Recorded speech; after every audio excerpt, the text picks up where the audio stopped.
అన్ని పార్టీల parliament floor లీడర్లకు ప్రధానమంత్రి నరేంద్ర మోడీ లేఖ రాశారు. మహిళా రిజర్వేషన్ బిల్లుకు మద్దతు ఇవ్వాలని విజ్ఞప్తి చేశారు. నారీ శక్తి వందన్ అధినియం ద్వారా మహిళా శక్తిని మరింత బలోపేతం చేయాలని కోరారు. వీలైనంత తొందరగా మహిళా రిజర్వేషన్ అమలు చేయాలన్న అంశంపై విస్తృత ఏకాభిప్రాయం ఉందని పేర్కొన్నారు. 2029 లోక్సభ అసెంబ్లీ ఎన్నికల్లో మహిళా రిజర్వేషన్ బిల్లును అమలు చేయాలని కోరారు.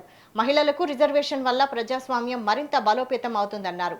పార్టీలకు అతీతంగా ఏకగ్రీవంగా బిల్లును ఆమోదించాలని ప్రధాని లేఖలో పేర్కొన్నారు.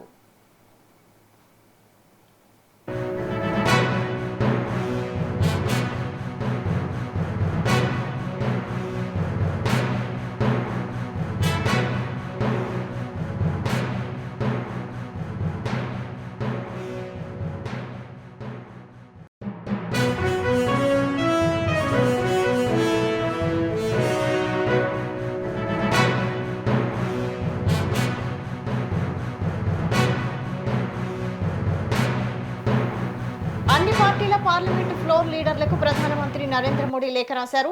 మహిళా రిజర్వేషన్ బిల్లుకు మద్దతు ఇవ్వాలని విజ్ఞప్తి చేశారు. నారీ శక్తి వందన్ అధినియం ద్వారా మహిళా శక్తిని మరింత బలోపేతం చేయాలని కోరారు. వీలైనంత తొందరగా మహిళా రిజర్వేషన్ అమలు చేయాలన్న అంశంపై విస్తృత ఏకాభిప్రాయం ఉందని పేర్కొన్నారు. ఇక దీనికి సంబంధించి మరిన్ని డీటెయిల్స్ మా ఇన్పుట్ ఎడిటర్ రాములు అందిస్తారు. రాములు. Good afternoon Vaishali. దేశ ప్రధాని నరేంద్ర మోడీ ఇవాళ అన్ని పార్టీల జాతీయ స్థాయిలోని రాష్ట్ర స్థాయిలో అన్ని పార్టీల ఫ్లోర్లకు లేఖ రాయడం జరిగింది. ముఖ్యంగా ఈ నెల 16వ తేదీ నుంచి 3 రోజుల పాటు ప్రత్యేక పార్లమెంటు సమావేశాలు ప్రభుత్వం నిర్వహిస్తా ఉంది. ముఖ్యంగా మహిళా రిజర్వేషన్ బిల్లు అంశం ప్రాతిపదికనే ఈ సమావేశాలు నడుస్తా ఉన్నాయి. మరోవైపు లోక్సభ నియోజకవర్గం, అదేవిధంగా రాష్ట్రాల్లో అసెంబ్లీ నియోజకవర్గాల పునర్విభజన పెంపు అంశాలపై కూడా ఈ సమావేశంలో చర్చించే అవకాశం ఉంది. ప్రత్యేకంగా మాత్రం మహిళా రిజర్వేషన్ బిల్లు ఆమోదం కోసమే ఈ రోజు ఈ పార్లమెంట్ సమావేశాలు నిర్వహిస్తున్నట్టు మోడీ తెలిపారు. దానికి అన్ని కాంగ్రెస్ పార్టీతో పాటు మిగతా ఎన్డీఏ భాగస్వామ్య పక్షాలు, అదేవిధంగా ఇండి కూటమి పక్షాలు, ఇతర ప్రాంతీయ పార్టీలు అన్ని పార్టీల ఫ్లోర్ లీడర్ కూడా ఆయన లేఖలో పేర్కొనడం జరిగింది. ముఖ్యంగా మహిళా శక్తి యొక్క నారీ శక్తి వందన్ అధినియం అని చెప్పి దీనికి అందరూ కూడా ఆమోదం తెలపాలని చెప్పి ఆయన గతంలోనే గత 10 సంవత్సరాలకు పైగా ఈ మహిళా రిజర్వేషన్ బిల్లులపై సభలో చర్చించడం,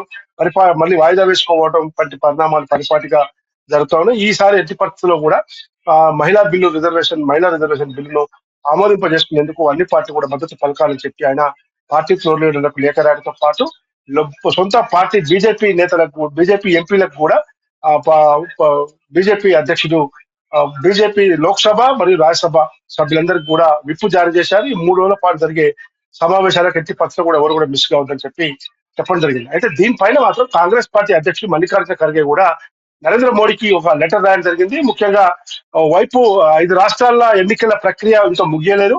ఇప్పటికే కేరళ, అస్సాం, పుదుచ్చేరి 3 రాష్ట్రాల ఎన్నికల ప్రక్రియ ముగిసింది. మరో 2 రాష్ట్రాల ఎన్నికలు తమిళనాడు, అదేవిధంగా వెస్ట్ బెంగాల్ ఈ నెల 23వ తేదీన అసెంబ్లీ ఎన్నికల ప్రక్రియ ఉంది. ప్రచారం కోసం నాయకులు అందరూ అటు ఇటు తిరగాల్సి వస్తుంది. కాబట్టి ఇప్పుడే అంత అర్జెంట్ గా మహిళా రిజర్వేషన్ బిల్లు కోసం ప్రత్యేక పార్లమెంట్ సమావేశాలు పెట్టాల్సిన అవసరం ఏంటి, అసెంబ్లీ ఎన్నికల ప్రక్రియ పూర్తిగా మూసిన తర్వాత ప్రత్యేక సమావేశాలు పెట్టాలని చెప్పడం జరిగింది. కాబట్టి దీనిపైన రేపు 13వ తేదీన కాంగ్రెస్ పార్టీ కూడా ప్రతిపక్ష పార్టీల నేతలతో ప్రత్యేక సమావేశం ఏర్పాటు చేసేందుకు కూడా మల్లికార్జున ఖర్గే తన లేఖలో పేర్కొనడం జరిగింది. కాబట్టి వాస్తవానికి ఇప్పటికే కేరళ, అస్సాం, పుదుచ్చేరి అసెంబ్లీ ఎన్నికల ప్రక్రియ ముగిసింది.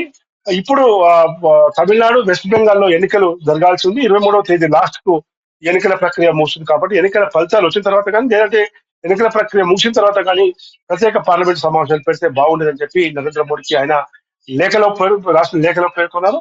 ముఖ్యంగా మహిళా రిజర్వేషన్ బిల్లు విషయంలో ఓబీసీ కోటా అంశం ఏంటని చెప్పి కొన్ని రాజకీయ పార్టీలు లేవనెత్తాయి. తాజాగా తెలంగాణ ముఖ్యమంత్రి రేవంత్ రెడ్డి కూడా ఈ రోజు అనేక అంశాలపై మొన్న ఢిల్లీ పర్యటనలో భాగంగా మీడియా ప్రతినిధులతో పాటు అక్కడ జరిగిన కాంగ్రెస్ పార్టీ వర్కింగ్ కమిటీ సమావేశంలో కూడా కొన్ని అంశాలు లేవనెత్తడం జరిగింది. కాబట్టి ఇంత ఆగమేఘాల మీద ఈ మహిళా రిజర్వేషన్ బిల్లులు కానీ, లోక్సభ నియోజకవర్గాల పెంపు కానీ వంటి అంశాలు చాలా భిన్నంగా చర్చించి అన్ని పార్టీల అభిప్రాయాలు పరిగణలోకి తీసుకొని చేయాల్సింది కేంద్ర ప్రభుత్వం ఏకపక్షంగా వ్యవహరిస్తా ఉంది. ముఖ్యంగా ఈ లోక్సభ నియోజకవర్గాల పెంపుతో రేపు దక్షిణాది రాష్ట్రాల యొక్క ప్రభావం తగ్గిపోతుంది. కేవలం ఉత్తరాది రాష్ట్రాల ప్రాబల్యమే ఎక్కువ పెడుతుంది. కానీ ఈ అంశంతో పాటు మహిళా రిజర్వేషన్ బిల్లు విషయంలో ఖచ్చితంగా ఓబీసీ కోట అంశం తేలాల్సిందేనని చెప్పి ఆయన మీడియాతో చిట్చాట్ చేస్తూ ప్రభుత్వానికి డిమాండ్ చేయడం జరిగింది. ఈ నేపథ్యంలోనే రేపు 16వ తేదీ నుంచి మాత్రం ప్రత్యేక పార్లమెంటు సమావేశాలు కేవలం మహిళా రిజర్వేషన్ బిల్లు ఆమోదం కోసం మాత్రమే ఈ సమావేశాలు నడుస్తున్నాయి. కాబట్టి ఎవరు బాహటంగా వ్యతిరేకించకున్నప్పటికీ, ఎవరు వ్యతిరేకించినప్పటికీ కూడా మహిళా బిల్లు మాత్రం ఖచ్చితంగా ఆమోదమవుతుంది. ఎందుకంటే రేపు 2029 పార్లమెంటు అసెంబ్లీ ఎన్నికల్లో ఎక్కువ మంది మహిళలకి ఇంకా ప్రాతినిధ్యం కల్పించే అవకాశం వస్తుంది. కాబట్టి ఇంకా మహిళల రేపు నియోజకవర్గాల పెంపు విషయంలో కూడా మహిళలకి ఎక్కువ మందికి అవకాశాలు కూడా లభిస్తున్నాయి. వైశాలి.